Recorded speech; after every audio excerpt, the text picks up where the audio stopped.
இப்ப விந்தணுக்கள் டெஸ்ட் பண்ணி பார்த்திருக்கீங்க. அதுல விந்தணுக்களே இல்ல, எசோஸ்பர்மியான்னு சொல்லி வந்திருக்கு. அடுத்து என்ன பண்றதுன்னு தெரியல அப்படின்னா ஃபர்ஸ்ட் நீங்க ஒரு ரீப்ரொடக்டிவ் மெடிசன் ஸ்பெஷலிஸ்ட போய் பார்க்கணும்.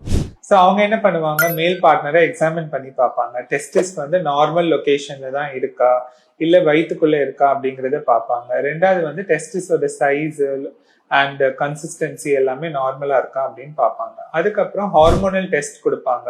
ஹார்மோனல் டெஸ்ட் எதுக்கு அப்படின்னா டெஸ்டிஸ் ஸ்பெர்ம்ஸ் ப்ரொடியூஸ் பண்ணுது, பட் ஆனா அது வெளியில வர பாத்ல அப்ஸ்ட்ரக்ஷன் மாதிரி இருக்கா இல்லைன்னா டெஸ்டிஸ் ஸ்பெர்ம்ஸ் ப்ரொடியூஸே பண்ணலையா அப்படின்னு தெரிஞ்சுக்கிறதுக்காக இந்த ஹார்மோனல் டெஸ்ட்டை பேஸ் பண்ணி அடுத்து ஜெனட்டிக் டெஸ்டிங் பண்ணணுமா, ஜெனட்டிக் ப்ராப்ளம்னால இந்த மாதிரி ஸ்பெர்ம்ஸ் இல்லாம இருக்கா அப்படிங்கறதும் நம்ம தெரிஞ்சுக்கலாம்.